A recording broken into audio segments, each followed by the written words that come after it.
Quando nós vamos fazer operações com frações, temos que tomar bastante cuidado, porque o denominador e o numerador de uma fração significa coisas diferentes. Por exemplo, na fração 2/3, nós temos uma figura dividida em 3 partes, que é o que representa o denominador.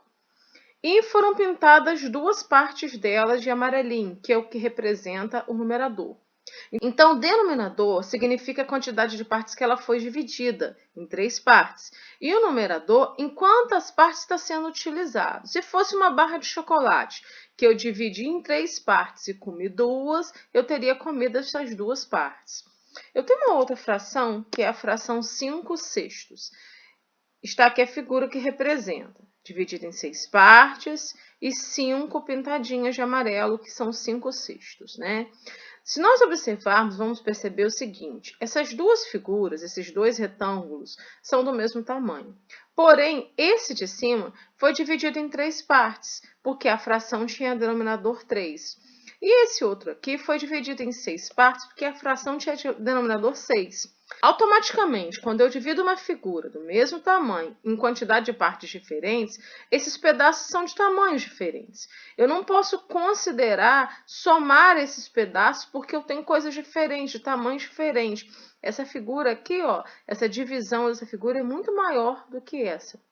Então, quando nós vamos somar e subtrair fração, nós temos que considerar isso.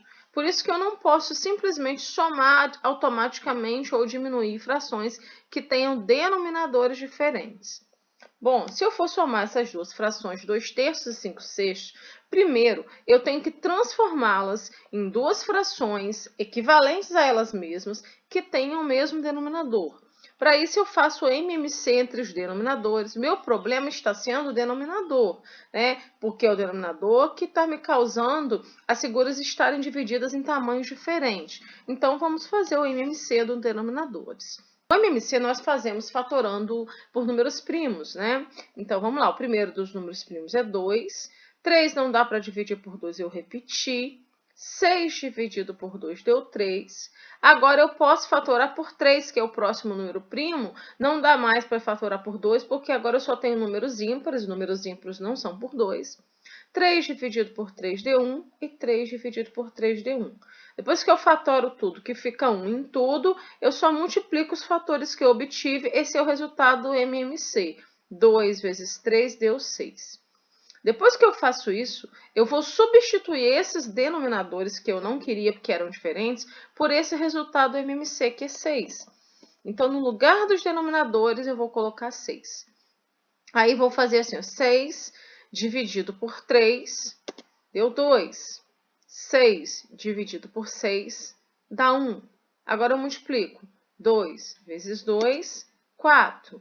1 vezes 5, 5. A fração 4/6, ela é equivalente a 2/3. Ela representa a mesma quantidade, porém o denominador dela agora é 6 também. Então, nós temos agora 2 frações com denominadores iguais, por isso que nós podemos somar. Daí vai ficar 9/6. 9/6 é uma fração que eu posso simplificar por 3. 9 dividido por 3 dá 3 e 6 dividido por 3 dá 2. Então, esse é o resultado da adição de 2/3 com 5/6 já na forma irredutível, já na forma simplificada. Aqui eu tenho um outro exemplo, que é quando a gente soma uma fração com um número inteiro. Então, eu vou considerar que esse número inteiro está sempre dividido por 1, né? Porque qualquer número dividido por 1 dá ele próprio.